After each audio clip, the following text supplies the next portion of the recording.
ready to take your investment game to the next level? Introducing Digital Investor, your ultimate guide to mastering the digital marketplace. Whether you're a seasoned pro or just starting out, Digital Investor brings you cutting-edge game theoretical strategies, expert insights, and real-time tips and tactics to analyze, evaluate, invest, and grow your wealth. Don't miss out on the digital revolution. Visit www.nickblacknex.com and start your journey with Digital Investor today.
All right. Bam. All right, let's see if I can guess it.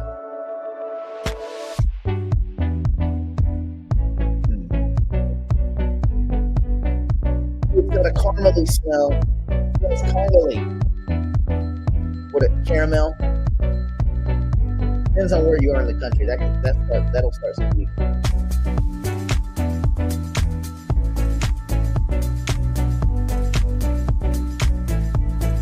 It tastes like I mixed a Twix bar with coffee.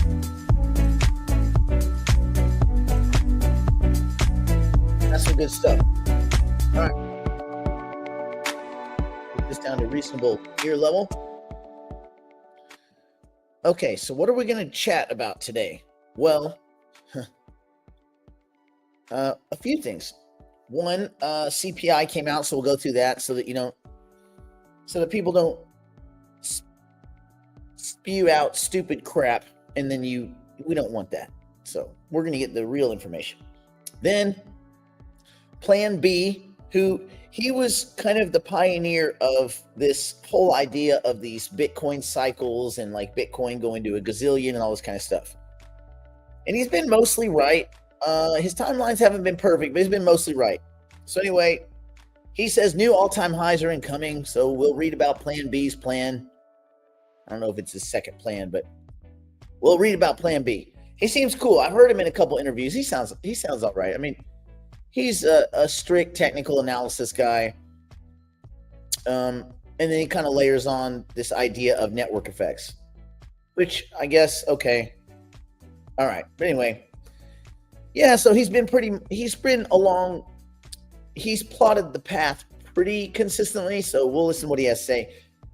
Meta, formerly Facebook, they want a stable coin. They're like, wait a minute, didn't they originally want a stable coin? Yes. And wasn't that like the DM stable coin ended up being the Move blockchain, and that ended up spawning Sui and Aptos? Yes. And also yes. And wasn't the guy responsible? He bailed and then he got kind of fired, but they said he left on his own recognizances, but we all know that's bullcrap. He probably got caught with some compromising photos on his laptop. Probably. So there you go. So we'll talk about that. And then, good old Tether. They just keep printing.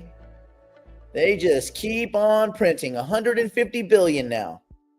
You say, well, did 150 billion get swapped out of US dollars into Tether? No, my friend. No, they just printed more money. They just print every gosh dang day. They do not give a crap. You got more photo work. Finally popped up on Chrome. but now I can't find the funds. What do you mean you can't find the funds? You can't find them where? Go watch Brandon's video again. There's two little boxes on Morpho. Matter of fact, maybe I can, well, I don't know if it'll let me show you. Let me see. Okay, when you spin up a loan, after you've done it, there's going to be two little boxes, and it's one of those two boxes. You can basically check your specific loan. It'll be right here. See where it says overview? It'll be like that for you, but there'll just be two choices. I can't bring it up because I don't do any money, anything, no wallets, no nothing on my computer that I broadcast with. This is just a husk. It's a husk, I say. But yeah. But 4%, and you're getting money back from the yield, right? 2.93. See, it's costing you 1%, man. It's costing me 1%. I just took yesterday. Well, the money hit today, but I took about a little bit less than 2 million for my Ethereum, and on one of these deals from Morpho, pushed it over. It took me 1 day. So what I did is I added my brokerage account to Coinbase as one of the exits, and I exited through ACH from Coinbase. So I went here I went to Morpho.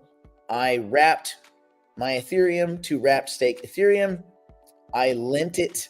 I borrowed against, or I didn't lend it. I borrowed against it. I took that chunk of cash. I pushed it over to Coinbase in the form of USDC. And I have the USDC, which if you can send USDC, it swaps it out to US dollars. It just does it normal. You don't have to do anything. It'll just do it at Coinbase. When you exit USDC, it just exits it into dollars, which is good. So I went from there to my trading account. It did take 1 day. It didn't clear yesterday, but it did clear this morning, and I already put it to work, and I've got about half of that placed. So I entered another 3 trades already, and I'm just waiting to see if Bitcoin gives up a little bit of the ghost, and then I'll do some more. Yay! Hooray, beer. So yeah, there we go. Well, good for you. Good for you, sir. All right. You can't see it in your wallet. You can't see the USDC in your wallet. If you've done all the steps, there will be USDC in your wallet. If you have not done all the steps, there will not be USDC in your wallet. But yeah, it goes right back to your wallet. It just goes right back to your MetaMask. That's how it works. So you can spin up loans to yourself. I mean, I'm probably going to pay off my home loan. Just do the same thing. There's no reason I'm going to give those assholes 7.5% when I can be net paying 1%. Because then I'll just, you just keep your mortgage payment as the same, but you're just paying down your loan to yourself, and you're saving, well, in my case, $300K a year. That's what I would save. $300K a year off that crap. Can you believe it? What a scam these legacy crap hole banks are. I am the captain now of bank. I'm my own bank. All right. And so are you, James. Once you find your money, you too are your own bank. All right. Yeah, exactly. Yeah. And if Ethereum goes up, might just pay your whole dang thing off. Anyway, yeah. So that's pretty cool. Let's see. Kirill, M2 money supply versus BTC spiked hard last week. BTC seems to track it. Thoughts? Yeah, I think in general, you can look at the printing of monies across the world. Just on the aggregate, if there's more money in the system, Bitcoin and other mostly hard assets should go up. Just go back to the egg example, right? If you have $12 and 12 eggs, it's like $1 per egg. If you have $1,200 and 12 eggs, nothing's changed about those eggs. They don't taste any better. but they're now $100 per egg. And so I think it's not time proportionate, meaning every dollar that gets printed that makes its way through the theory of information into the asset, and it exposes itself as the asset price going up, like Bitcoin going up, but eventually it does, because it has it debases currencies. And as you debase currencies, then those assets with a fixed supply that are in demand and have some use function for other people. I mean, people still got to want it, right? Nerf wiffle ball bats probably haven't spiked on M2, but you would think that Bitcoin would probably lag it. I'm sure there's some average or aggregate lag time before Bitcoin kind of catches up, because people don't just look at M2. They probably should, but they don't just look at M2 and think, okay, Bitcoin should be this, therefore. They should, but they don't do that. So yeah, I agree. I just think it's eventually completely correlated, but it's at first loosely correlated until that time lag slaps together. Okay. If you have questions, put a little question there, and then we will try to attack it. I don't think I missed any. I don't think I missed any questions at all. Okay. Great. Oh, for those of you that don't know, they extended the window for Hypercycle. I think they went out to the 24th. Brandon will give you some hard data on that. And there was some complaints about not being able to see your tilling and all that. It's still going. Everything's fine. They just rewired something. Brandon will explain that tomorrow, so don't send him 400 emails. But yes, everything's still fine. They just made some design choice that, we would have done different. Anyway, but yeah, so they extended the deadline. I guess there was some people that were still trying to put licenses together. They extended the deadline for Hypercycle for the whole kind of slow transition to the new licenses and all that kind of stuff, to qualify for the free licenses. Yeah. So they extended that till the 24th, I believe, of May. I think that is that. All right. Let's talk about CPI. So let's go ahead and knock that out first. Annual inflation rate hit 2.3% in April, less than expected, and the lowest since 2021. Oh, and wasn't it just like 6 days ago Jerome Powell was sitting there lying through his teeth, or being dumb through his teeth, maybe dumbing through his teeth. Well, we just don't know. We don't understand. We don't have the data. The data doesn't support. Oh, really? Okay, cool. So all the consumer sentiment surveys, that's not data. They wouldn't consider that data. Okay, cool. And a CPI that was basically negative, pretty much negative. I mean, not CPI, sorry. GDP, negative GDP. Well, it's not really data. Oh, okay, cool. Well, because it has to do with tariffs and all that. Oh, okay, gotcha. So nothing, if you're Jerome Powell and the Board of Governors, nothing constitutes data. Nothing. There's no piece of information is significant enough for them to consider it data. That way they can stand up there and say, no, data's nothing. Nope. No data. All right, great. Anyway, down on the ground where we all live, information is information. Data is data. Anyway, so CPI rose at a seasonally adjusted 20 basis points or 0.2% for the first month, putting the 12-month inflation rate at 2.3%, its lowest since February of 2021. Oh, we can't cut rates because we inflation could get out of control. Okay, cool, got it. Core CPI also increased 20 basis points or 0.2% for the month, while the year-over-year level was 2.8%. Egg prices finally tumbled. We can eat eggs again, everyone. Egg McMuffins for everyone. Egg prices fell 12.7%, and although they were still up basically 50% from a year ago. Okay, so eggs are twice as expensive, but you know what? Oh, listen, life hack. This just in. Starbucks has a bacon, cheddar, egg sandwich. No, sorry, it doesn't have eggs. I mean, it doesn't have cheddar. Wait a minute. No, there is one. Okay, there's two. There's a bacon, egg, cheddar. That's one, but I'm not sure I like the bread. But there's one that is almost exactly the same as the McDonald's one. And it's just egg, cheese. It's like the McMuffin thing. Anyway, and it's cheaper. And you get it at Starbucks. Just saying. Anyway, so while April CPI figures were relatively tame, Trump tariffs remain a wild card in the inflation picture, depending on where negotiations go between now and the summer. Yeah. So,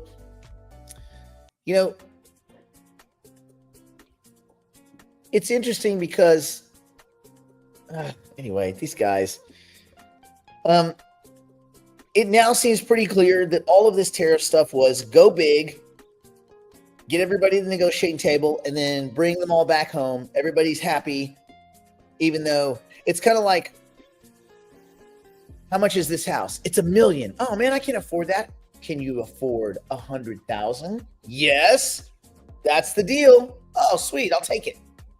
So it's kind of like that. Give them a big number, cut the big number back. People go, oh, that's great. They think they got something. When on the aggregate, you still went up 10%. Anyway, while the April figures were tame, everybody's still waiting to see what's going to go on with the tariffs and how those negotiations go. Remember the China deal, it wasn't a deal. It was, we're going to kick the can down the road. We're going to kind of put this in stasis until 90 days out. And hopefully we figure something out in 90 days.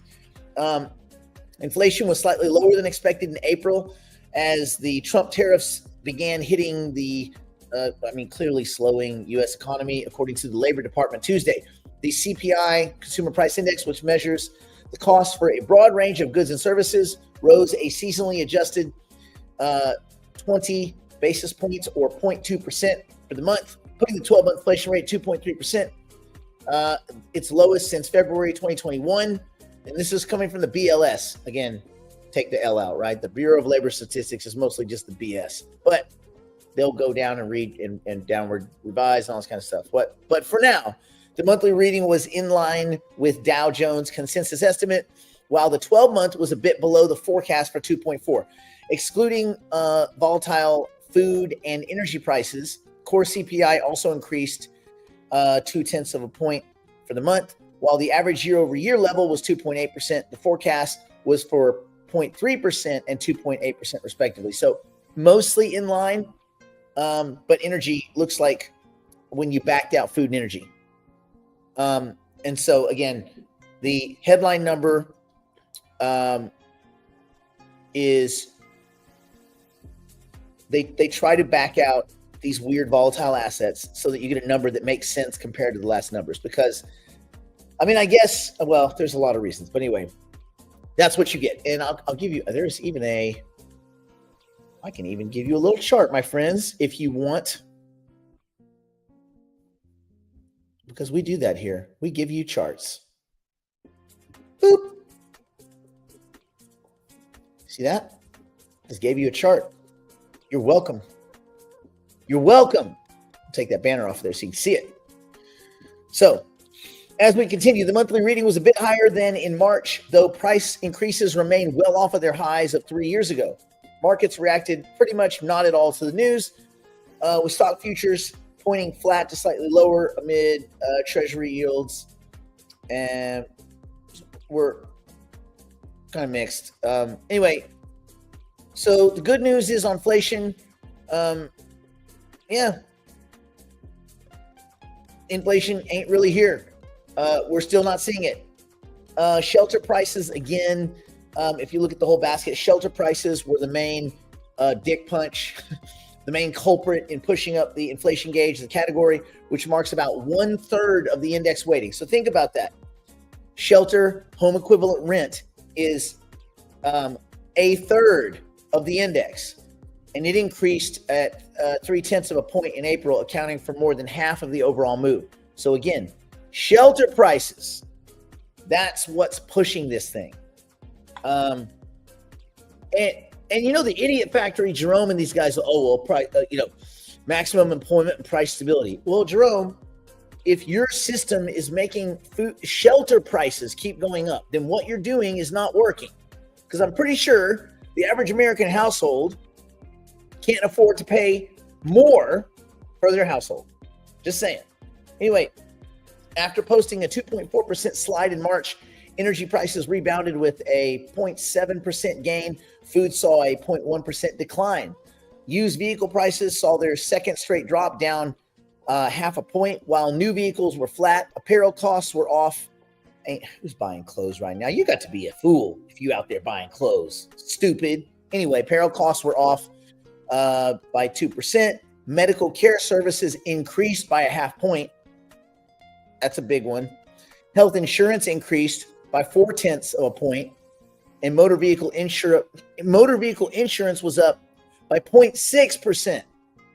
So the biggest mover in that whole, other than energy, motor vehicle insurance was the biggest dick punch there. It's crazy.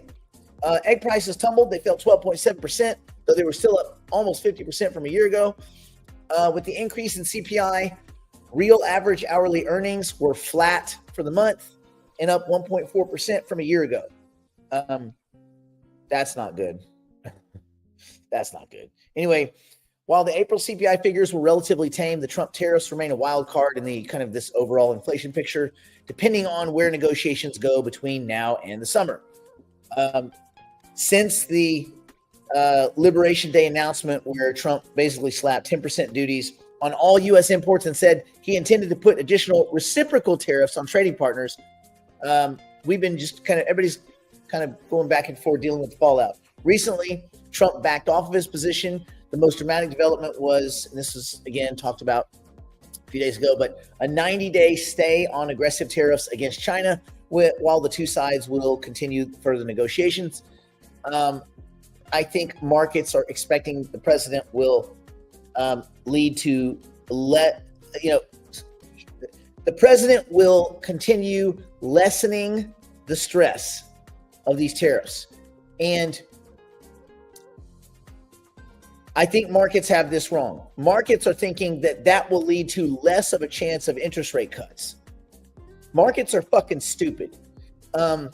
Because Jerome Powell basically just said, we have a restrictive, a kind of restrictive policy, kind of. It said it's kind of restrictive. And they just didn't know which way inflation and employment was going to break. Employment's not looking good, and inflation has now come down. So if you listen to what the fuck Jerome Powell just said 6 days ago, these assholes don't know what they're talking about. Just saying. So when you hear market participants, those are idiots. Don't worry about what market participants think, because they're morons. Jerome just told you what he's going to do. He just telegraphed. He basically said, if inflation don't go up, but the job market looks bad, we will cut. The only reason they probably haven't cut is because they thought the tariffs were going to push inflation into some new ecosystem. That's not the case. Therefore, by the transitive property of what the dude just said 6 days ago, it should be abundantly fucking clear what he's going to do, except to market participants. Guys are always broke. Guys don't know shit. They don't have two fucking saucepans to rub together. That's their whole net worth. Old broke ass, $60K a year douchebags. Anyway, what do? I'm a market participant. I'm an analyst. What do? I'm an analyst. I analyze. What do you analyze? For CNBC. Shut up, you dick. Anyway, since the China developments, the market has pushed out the first cut market participants believe the first cut will be September, with likely just 2 cuts this year, as the central bank feels less pressure to support the economy and as inflation is held above the Fed's 2% target. Again, these people just didn't, I guess, pay attention to anything he said 6 days ago. It was 6 days ago. It's still fresh in my mind. Anyway, the Fed relies more on Commerce Department's inflation gauge for policymaking, though the CPI figures definitely do matter in that index. The BLS on Thursday will release its April reading on producer prices, which is seen as more of a leading indicator of inflation. So again, the Fed will use whatever information they want to paint their to protect their narrative, and the Fed is the ultimate example of continued and perpetual confirmation bias. They'll just they cherry pick information that fits their narrative so that they don't look like complete fools, which, they are. So there's that. So, okay, cool. All right. Let me see if I missed anything. Yeah, data driven. We're data driven. What data? Our own data. Which data? The ones we choose today. What about the data you chose yesterday? No, not that data. Other data. Oh, let's see. Mick, got an email that said Celsius had a third distribution initiation. Have you heard of that? Or was this game? I was in Celsius before. No, I got those emails, and here's how I know to me, it seems sketchy because I don't have a Celsius account. So I shouldn't be getting Celsius emails. Just be careful. Don't sign any transactions.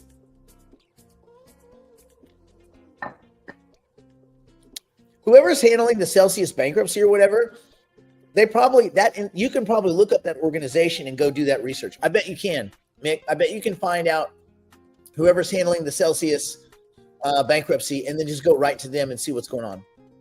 Okay, anyway, let's talk plan B. Here, let's get a new picture. Oh, it didn't work. Nope.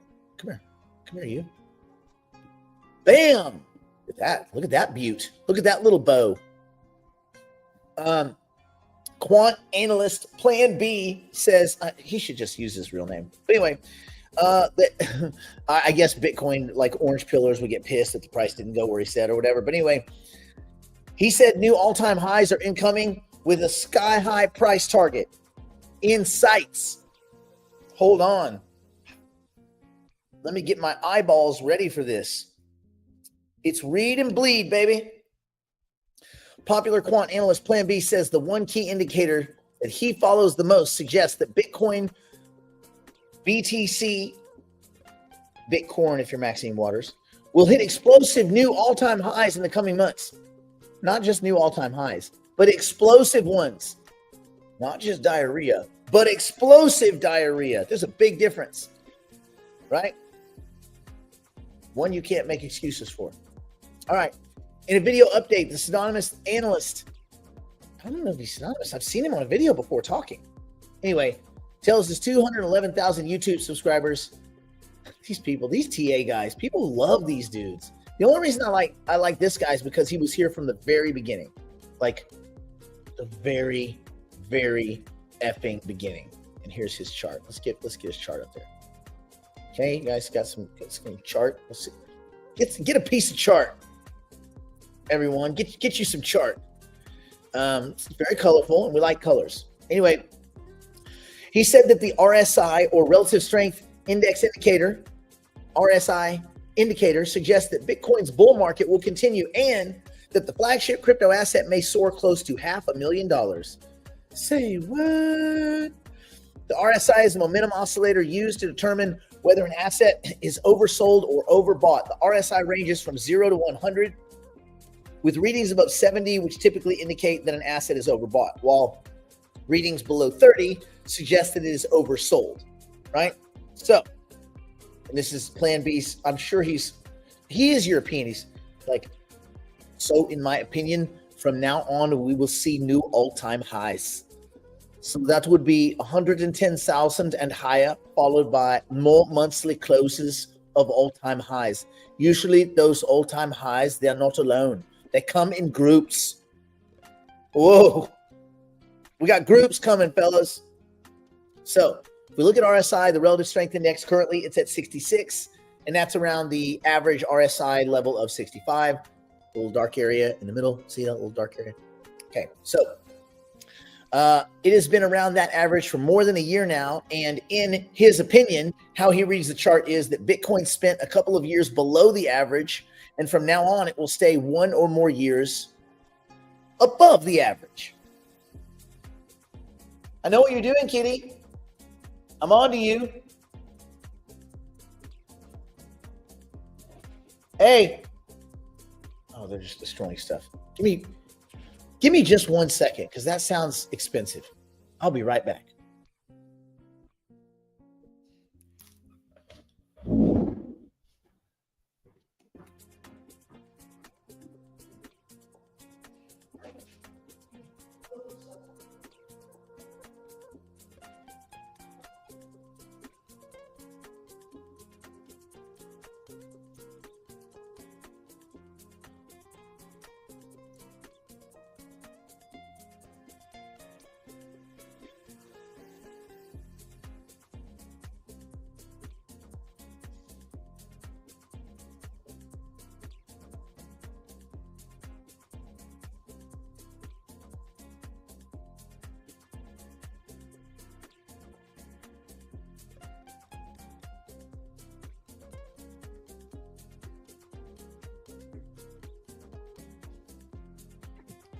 All right. Woo. Wood sounds are fine. Plastic sounds are fine. Metal sounds, those are the ones I usually go and look at, because the little one, she steals knives, like knives, steak knives, keys, metal things. She likes metal. I don't know why, but she steals stuff. She usually buries it under the couch. I mean, under the carpet near the couch, whatever. He likes bigger things that he can throw. He kind of does WWF moves. So, but when I hear metal stuff, that's when I gotta go, yeah. Dude, I've got so many goddamn cat toys. I have a whole shop of cat toys. The floor, you can't go into any room and not trip over cat toys. They're everywhere. Anyway, so continuing, essentially, he believes that RSI will hit at least 80 for several months this cycle, and based on historical precedent, potentially increasing Bitcoin by 290% of its current value.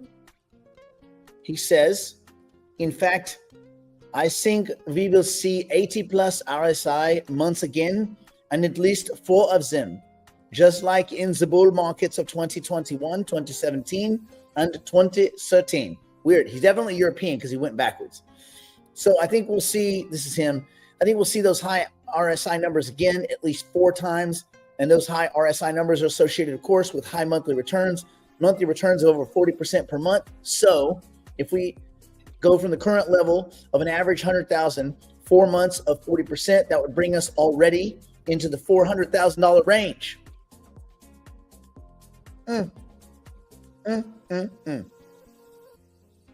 What say you? What say you to this? Maybe. I guess I'm open. I'm open for it. We'll see. Which one to take? Here, let's go with that one. Yay. All right.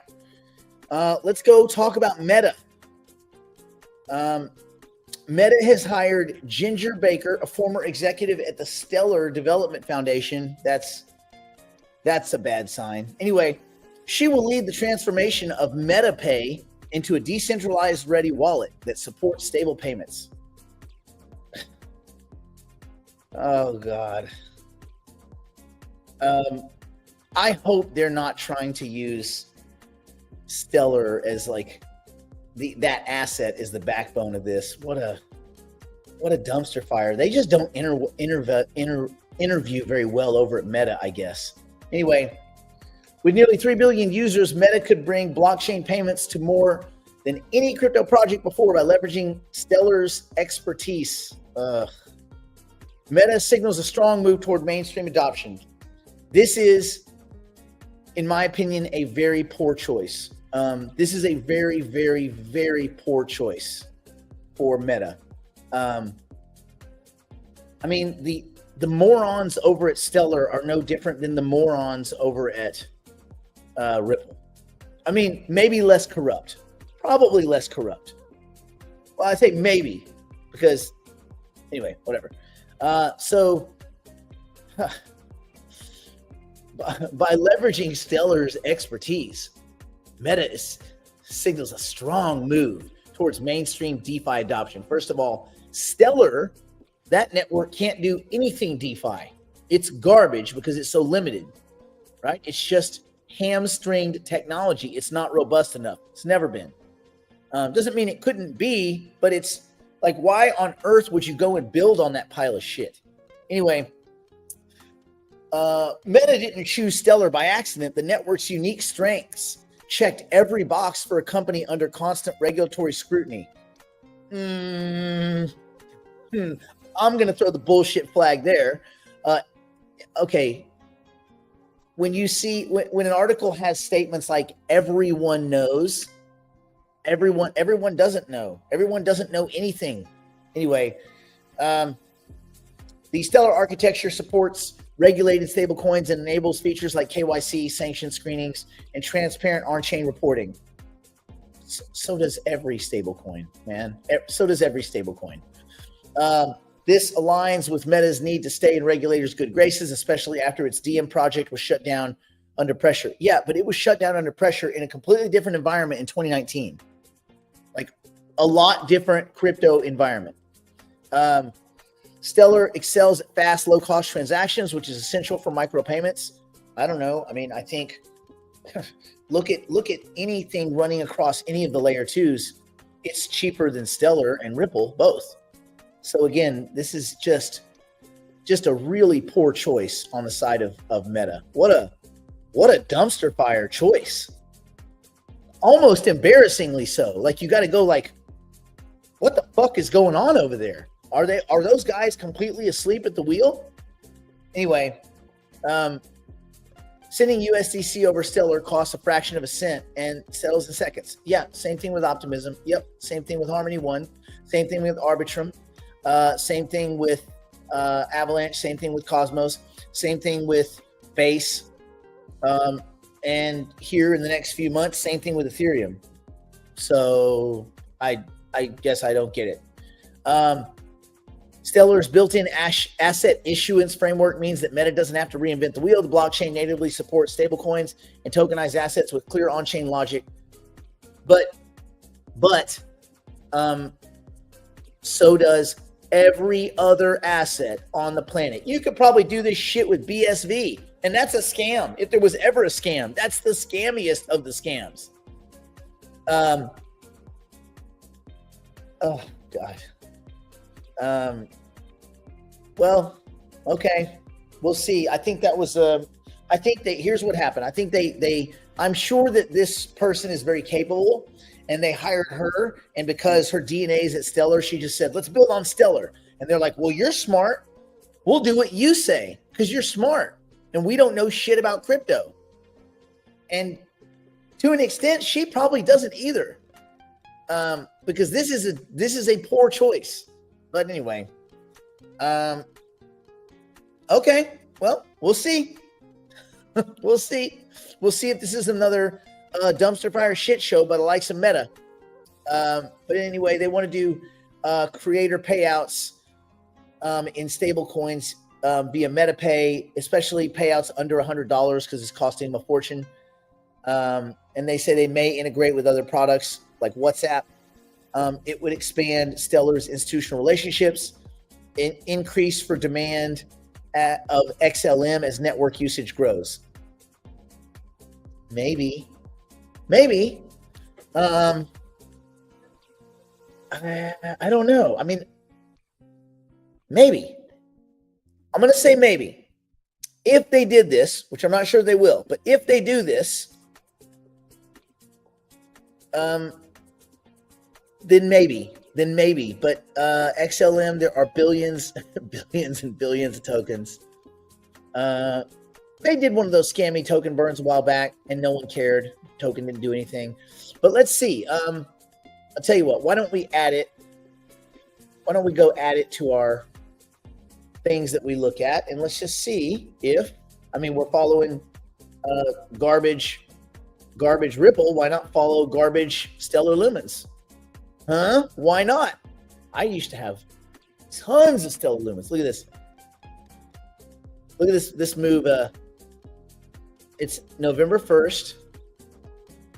And then all of a sudden, so it's like 12 cents, 13 cents, and then boom. Boom. It went to 50 cents. This look organic to you, and then melt down. And it got as low as what, 22, 23 cents? 21 cents. And now we're sitting at, whatever. Okay, well, we added it to the list. We'll follow it.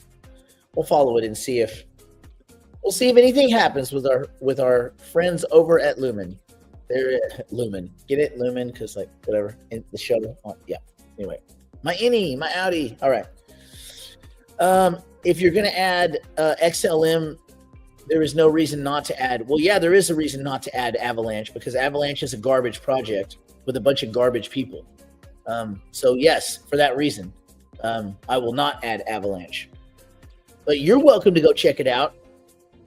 Remember, they were the ones that got a bunch of lawyers to start going after other projects that were competing and just spinning up bullshit legal cases. Bunch of scumbags, dude. Scumbags. Let's see. Question: Coinbase getting on the S&P 500. How much of a big deal is that? Yeah, I thought about that yesterday. I don't know. I don't think it's a big deal. I don't know that Joe Sixpack out there is going to go, whoa, Coinbase on the S&P 500. I've been wrong. I've been wrong about all this. Like, what difference does it make? Great. Like, okay. And if people pile into Coinbase, does that change your life? No. It's changed my life? No. Any of us? No. Does it help anything in the crypto market? No. So I don't think it's a big deal. I think it means mostly nothing. Okay. Let's see. So great. Meta hired some bullshit ex-Stellar Lumens employee to set up a bullshit Stellar Lumens project for a bunch of bullshit payments. Okay, cool. All right. And USDT, the supply now surpasses 150 billion as stablecoins now outpace mainstream giants like Visa, PayPal, and all that kind of stuff. So USDT is 63% of the entire stablecoin market. Well, their money that they print out of thin air is 63%. Is there 150 billion of actual US dollars, dollar equivalents in a bank somewhere backstopping this? No fucking way. Absolutely not. But who cares? No one cares. So since no one cares, why should we care? Good for stablecoins. Yay. Let's see. Tether surpassed 150 billion in circulating supply amid stablecoins averaging over 521 billion in weekly transfer volumes in 2025. The metrics posted by the leading stablecoin are well above the combined weekly volumes of Visa and PayPal, which average 319 billion and 32 billion respectively. PayPal doesn't.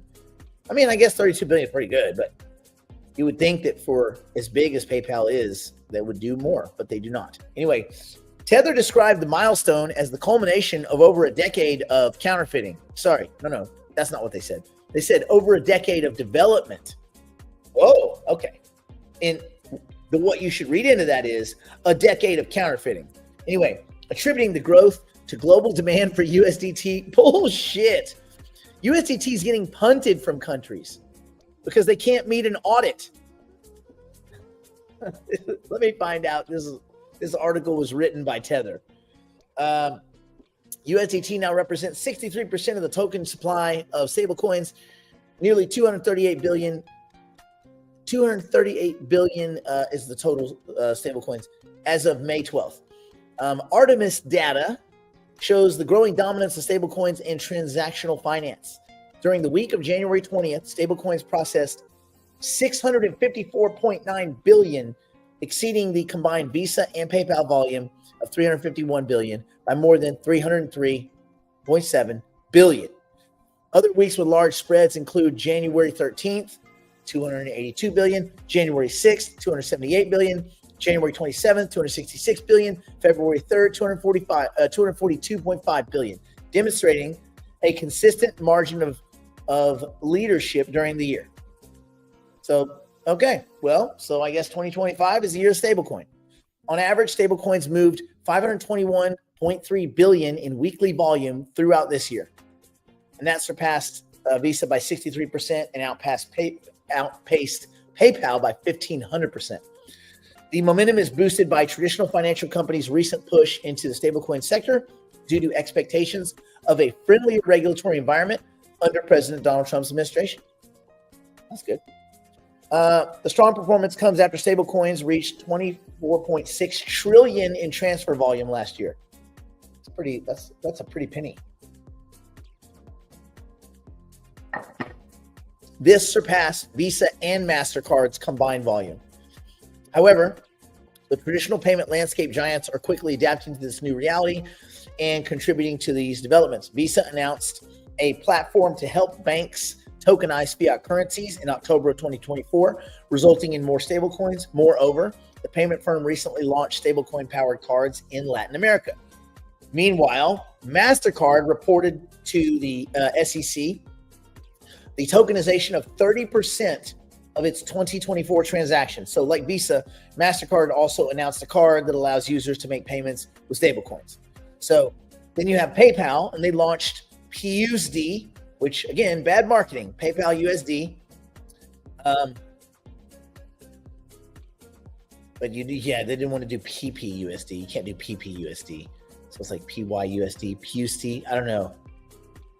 I think they could have workshopped that. But anyway, they launched that in August of 2023 after surpassing 1 billion in circulating supply in August of 2024.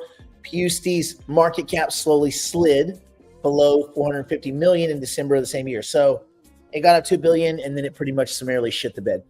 PUSD adoption recently picked up, climbing 95% since February to nearly 930 million as of May 12th. Okay. Well, you know what's holding them back is they're not just printing money out of thin air like Tether. They need to take out a page out of Tether's book. Print, baby, print. Oil companies, what do? Dig, baby, dig. Print, baby, print. Why should math hold you back? We've only got $1 million here. Print 4 million. What? But we've only got $1 million. Shh. Or you're fired. Okay, cool. Got it. 4 million it is. That's the way, Joe. All right. You heard there'd be a significant airdrop. No, dude. God. No, there's not going to be no airdrop. Let's see. I'm curious how I think 220 people had enough Trump coin to go and meet him for the dinner. And I think the lowest amount of Trump coins you could have to get into the dinner was like 4.7 million bucks. Can you imagine having 4.7 million bucks of this fucking meme coin? Just think about that for a second. I want to let that gestate. Let that matriculate. Let that wallow in your lower mouth region for a second and see if you don't throw up. That shit's going to zero unless he offers more like treats. Like, we're gonna go aboard a nuclear sub next month. All right, sure, I'll do it. He's gonna drop crypto from a plane. Anyway, so there we go. That's what we got.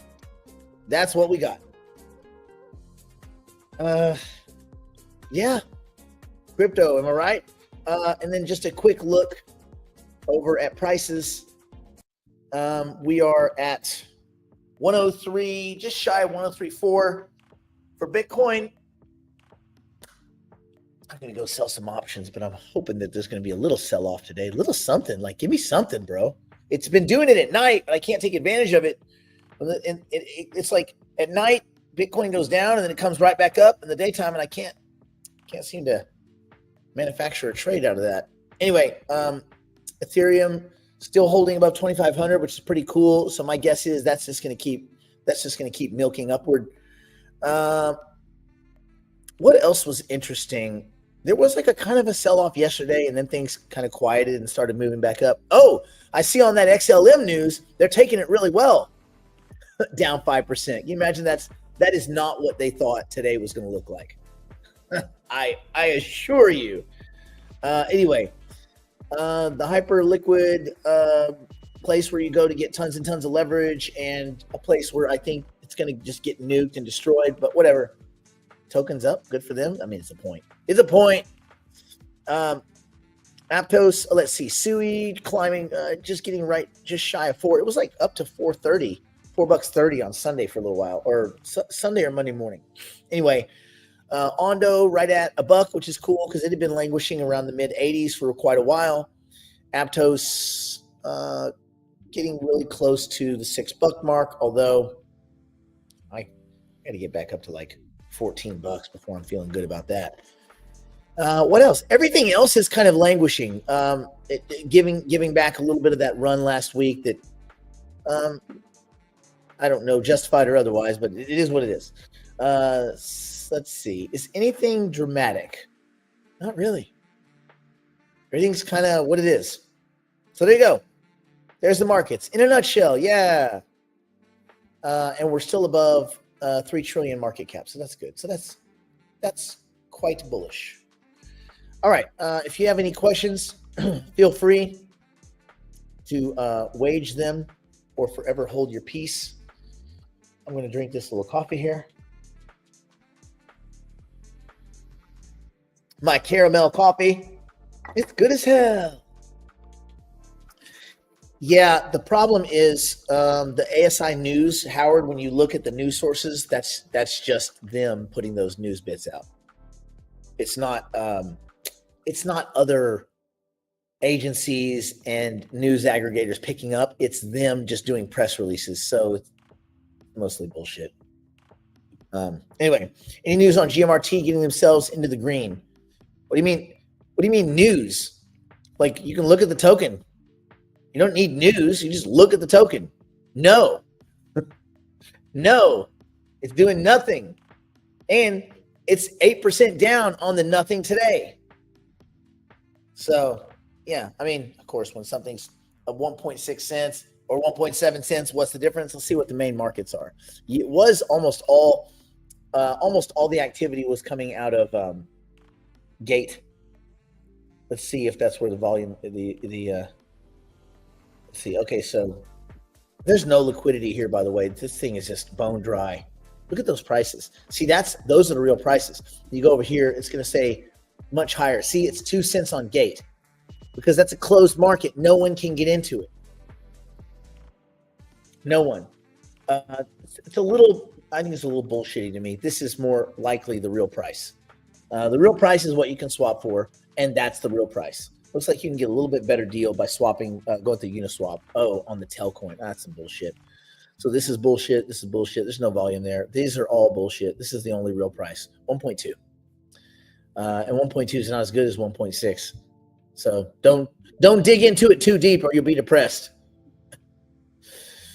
Who's buying XRP? Terrence, buddy, I ask myself that every damn day. I don't know.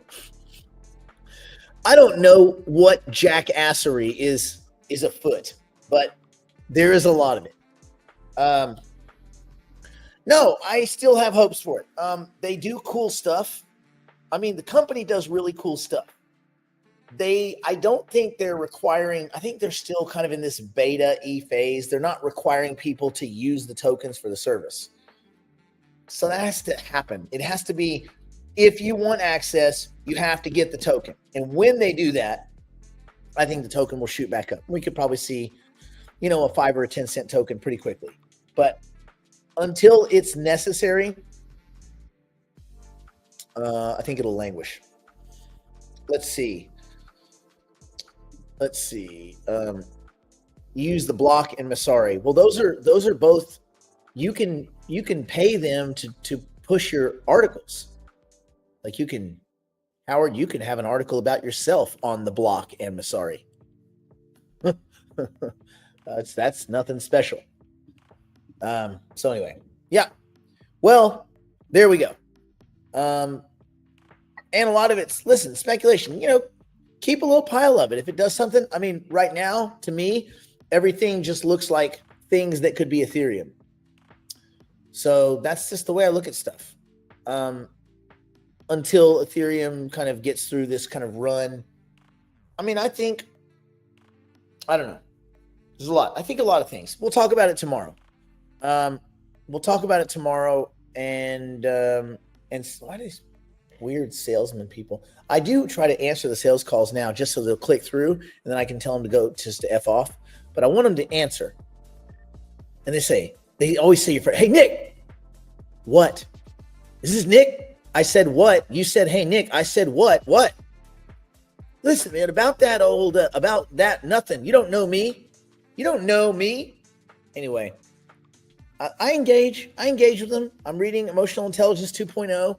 I'm engaging, and then I tell them to fuck off. But I engage first. So listen, it's a journey, not a destination. Emotional Intelligence 2.0. All right. I was reading that last night. What was I reading? The 4 areas that to increase your emotional intelligence.